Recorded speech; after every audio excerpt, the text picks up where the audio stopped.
परिणाम ये हुआ कि बाबा साहब समझाते समझाते चले।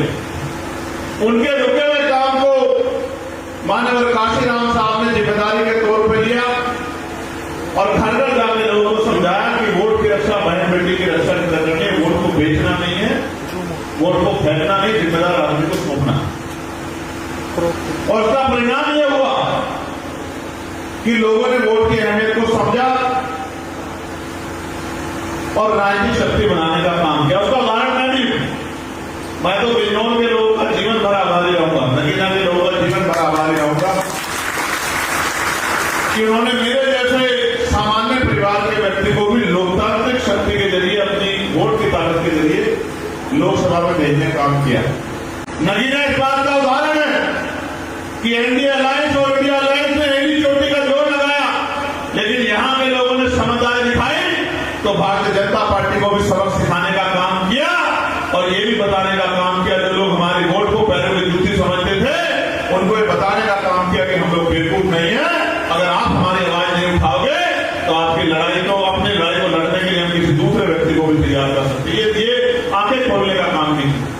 अब आने वाले तीसरे पंचायत चुनाव आपके सामने किस तरह की हिंसा बरेली में हो रही है, किस तरह का माहौल संभल में रहा, किस तरह का माहौल बहराइच ने देखा, किस तरह का जुर्म फतेहपुर ने देखा और आपके सामने रायबरेली में किस तरह पीट पीट के हक वंचित समाज के लोगों को मारा जा रहा है और कोई कुछ पूछने वाला कहने वाला नहीं। लश्कर भी तुम्हारा, सरदार भी तुम्हारा, तुम झूठ को सच लिख दो, अखबार भी तुम्हारा। अब तो कहां जा रहा है पैसा कोई पूछने वाला नहीं है। लेकिन जब आजाद समाज पार्टी का जिला पंचायत अध्यक्ष बनेगा तो किसी गांव की सड़क टूटी नहीं रहेगी और किसी गांव में ऐसी समस्या नहीं रहेगी जिसके जरिए लोग ये कहते थे हमारे क्षेत्र में काम है।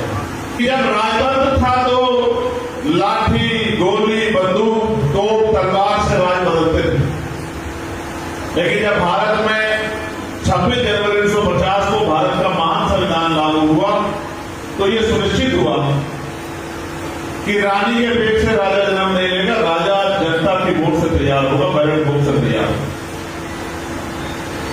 और यह सुनिश्चित हुआ कि जनता जिसको चुन के भेजेगी वो आदमी कुर्सी पर बैठेगा। लेकिन आज भी लोकतंत्र सही तरह से फल फूल नहीं हो पाया।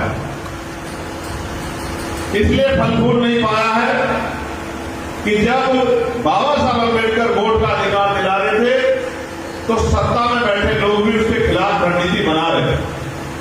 जब बाबा साहब ने वोट का अधिकार दिलाया और सत्ता में बैठे मजबूत लोगों को लगा कि इस वोट के जरिए तो गरीब लोगों का राज स्थापित हो जाएगा, तो उन्होंने इस वोट की कार्ड निकाली कि वोट इनके पास है, नोट हमारे पास है, हम इनके वोट को नोट से खरीद लें।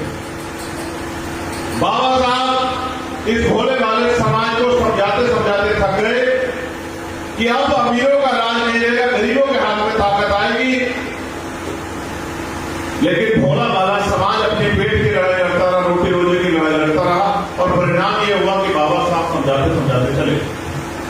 एक आदमी के जरिए हम यही लड़ाई लड़ पा रहे हैं कि बिजनौर जिले में कोई जुर्म ज्यादती करने से पहले कई बार सत्ता के बैठे लोगों को सोचना पड़ता। आज बिजनौर में मोब लिंचिंग नहीं होती, आज बिजनौर में किसी घर में बुलडोजर नहीं चला जाता, आज बिजनौर में जाति धर्म के नाम पर किसी को मारा नहीं जाता, आज बिजनौर में कोई घटना होती तो अधिकारी संज्ञान लेते हैं।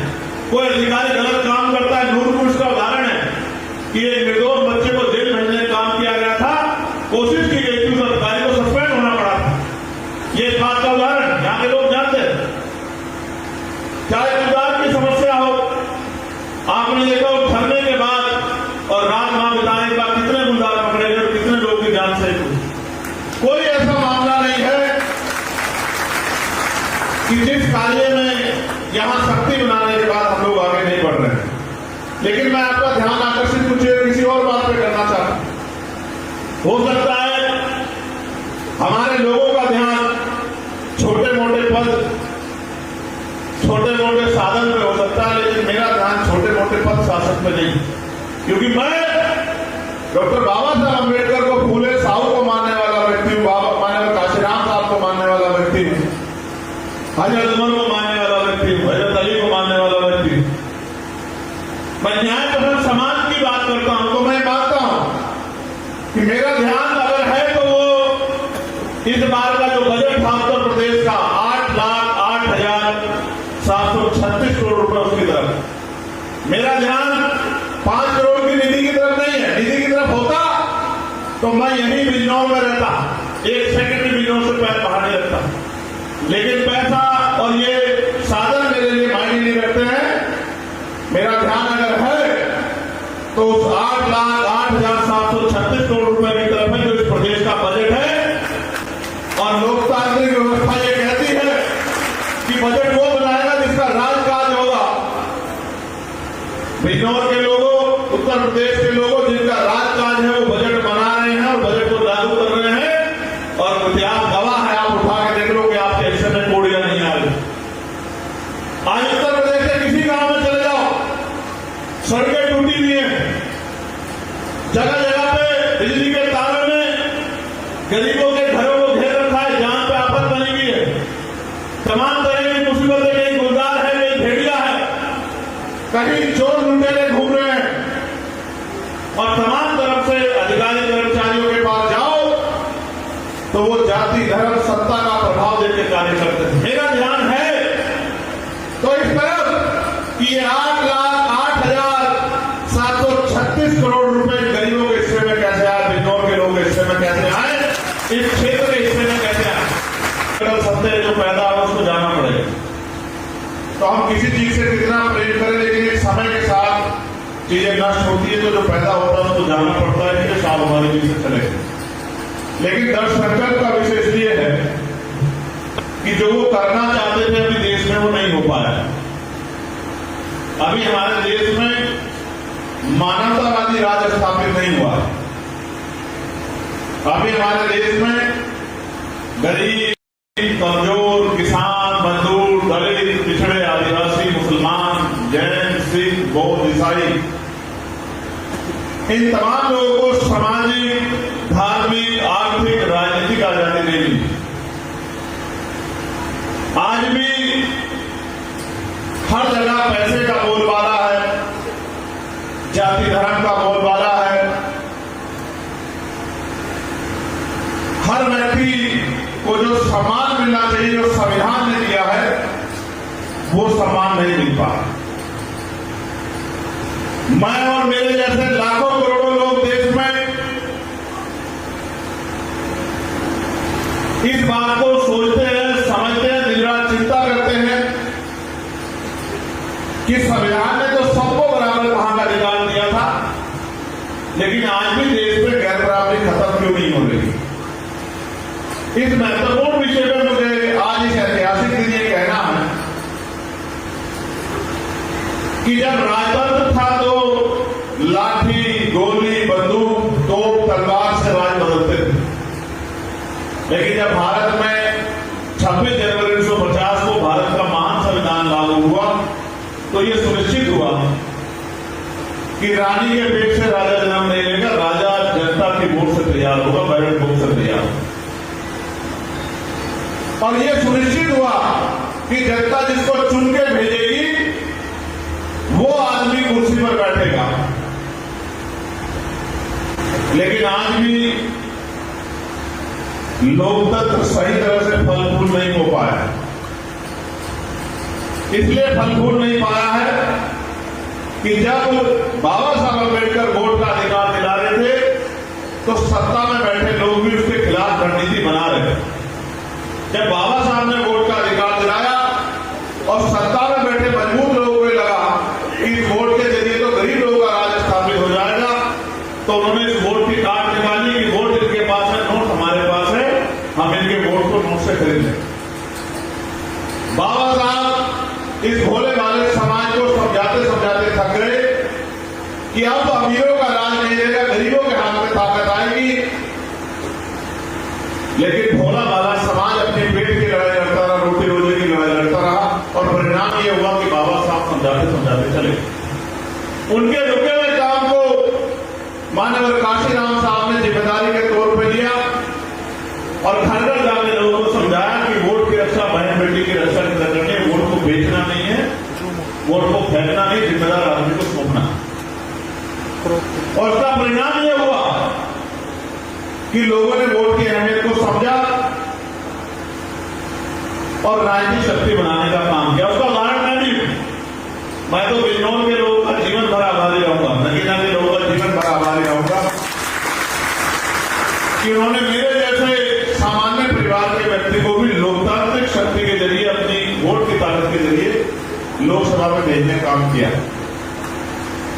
क्षेत्र में विकास के रास्ते खुलेंगे, नए अवसर पैदा होंगे, नए रोजगार पैदा होंगे और अगर कोई बिजनौर के विकास को छीनने का काम हमसे करेगा तो हम एक किसान मजदूर समाज के लोग चुप नहीं बैठे। आज हमारे यहां मेलों पर चर्चा होती थी कि पैसे समय पे नहीं मिलते, लामा जी यहां बैठे हैं, जिन एक भिलाई बिल को लेकर शिकायत थी उसको भी हमने 90% जो है उसका पैसा समय में दिलवाने के लिए उनको तैयार किया है और बाकी हमारे यहां कोई भी ऐसी नहीं है जो किसानों को पैसे में देरी करते। हम पूरा प्रयास करते हैं कि हर एक आदमी की आवाज को उठा सके, हर एक समस्या को उठा सके, लेकिन सम्मानित बंधुओं आपको भी समझना पड़ेगा उत्तर प्रदेश में जब तक कमजोर वर्ग के लोग एकजुट नहीं होंगे, मेरे संदेश को आप समझना और जांचना, जब तक हम वंचित समाज के लोग एकजुट नहीं होंगे और समझदारी से फैसले नहीं लेंगे तब तक बदलाव नहीं हो सकता। नगीना इस बात का उदाहरण है कि एनडीए अलायंस और इंडिया अलायंस ने एडी चोटी का जोर लगाया, लेकिन यहां के लोगों ने समझदारी दिखाई तो भारतीय जनता पार्टी को भी सबक सिखाने का काम किया और ये भी बताने का काम किया जो लोग हमारी वोट को पैरों की जूती समझते थे उनको ये बताने का काम किया कि हम लोग बेवकूफ नहीं है, अगर आप हमारी आवाज नहीं उठाओगे तो आपकी लड़ाई को अपनी लड़ाई को लड़ने के लिए हम किसी दूसरे व्यक्ति को भी तैयार कर सकते हैं। ये आंखें खोलने का काम की। अब आने वाले तीसरे पंचायत चुनाव आपके सामने किस तरह की हिंसा बरेली में हो रही है, किस तरह का माहौल संभल में रहा, किस तरह का माहौल बहराइच ने देखा, किस तरह का जुर्म फतेहपुर ने देखा और आपके सामने रायबरेली में किस तरह पीट पीट के हक वंचित समाज के लोगों को मारा जा रहा है और कोई कुछ पूछने वाला कहने वाला नहीं। आज जिनका परिनिर्वाण दिवस हम लोग मना रहे, जिनको हम याद कर रहे हैं, उनका एक संदेश था कि दल तो कोई भी बना सकता है लेकिन जब तक भाईचारा नहीं बनाएगा तब तक कामयाब नहीं हो सकता। हमने अपना संगठन मजबूत भाईचारे के साथ बनाया है।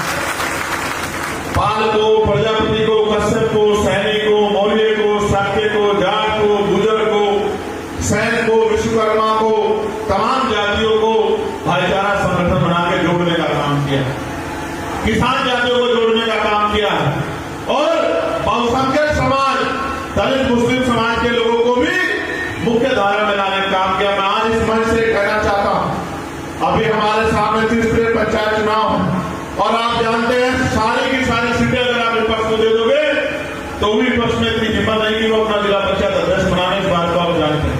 पिछली बार भी भाजपा से ज्यादा बहुमत विपक्ष के पास था। बताओ बिजनौर के लोगों को खाया नहीं था, ईमानदार से लगाओ, खाया नहीं था और जो जिला पंचायत के मेंबर हमारी पार्टी के जीते थे, हमने भी आंख बंद करके समर्थन जो है विपक्ष को करने का काम किया था। अगले दिन का मेरे पास फोन आया कि आपकी मदद चाहिए, तो मैंने कहा आप सरकार के खिलाफ जिला पंचायत अध्यक्ष बनाने की कोशिश करो, हम लोग मदद करें। और हमारी पार्टी के कार्यकर्ता, हमारी पार्टी के जिला पंचायत अध्यक्ष थे जिन्होंने सरकार के खिलाफ जाके विपक्ष के प्रत्याशी को वोट देने का काम किया। हालांकि खामियाजा भुगतना पड़ा कि वो अपने क्षेत्रों में गिफ्ट नहीं लगवा पाए, थोड़ा बहुत काम हमारे निधि से उनके क्षेत्रों में हुआ। ये बात मैं आपको इसलिए बता रहा हूं कि अगर कहां जा रहा है, किसकी जेल में जा रहा है, क्योंकि लश्कर भी तुम्हारा, अखबार भी तुम्हारा, तुम झूठ को सच लिख लो। लश्कर भी तुम्हारा, सरदार भी तुम्हारा, तुम झूठ को सच लिख लो, अखबार भी तुम्हारा। अब तो कहां जा रहा है पैसा कोई पूछने वाला नहीं है, लेकिन जब आजाद समाज पार्टी का जिला पंचायत अध्यक्ष बनेगा तो किसी गांव की सड़क टूटी नहीं रहेगी और किसी गांव में ऐसी समस्या नहीं रहेगी जिसके जरिए लोग ये कहते हैं हमारे क्षेत्र में काम है। तो मैं तो जितने नेतागण हमारे बैठे, मैं नाम लेने लग जाऊंगा, शाम हो जाएगी। जितने नेतागण हमारे पास, मैं उन सबसे कहना चाहता हूं कि वो अपनी जिम्मेदारी को समझे। मुझसे ज्यादा प्यार उनसे कोई नहीं करता। मैं एक कार्यकर्ता के लिए जान की बातें लगा सकता हूं, आप इस बात को जानते हैं। लेकिन आप ये समझो, व्यक्तिगत हितों से ऊपर उठ के पार्टी के लिए ज्यादा काम करोगे तो आपका भी बेड़ा पार हो जाए, और व्यक्तिगत हितों के लिए काम करोगे तो आपका नुकसान होगा, और आपका नुकसान होगा तो दल का नुकसान होगा। और हमारे लिए दल, और वो सोचता हम इस पार्टी को ताकत दे देंगे तो ये कुछ बना के दिखा दे कि मैं आपको लिख के देता हूं, अगर ठंडा डंडा किसी का मजबूत है बिजनौर में तो वो आजाद समाज पार्टी का मजबूत है। अगर जिला पंचायत अध्यक्ष को बैठे बना सकता है तो वो आजाद समाज पार्टी बना सकती है। और जब जिला पंचायत अध्यक्ष बनेगा तो ये जो बजट मैंने प्रदेश का बताया, तो ये जो बजट 5 साल में 300 साढ़े 300 करोड़ रुपए जिला पंचायत अध्यक्ष का होता है। इस बजट के जरिए इस बिजनौर की, इस नगीना लोकसभा की काया पलट होने का काम होगा। मेरा इशारा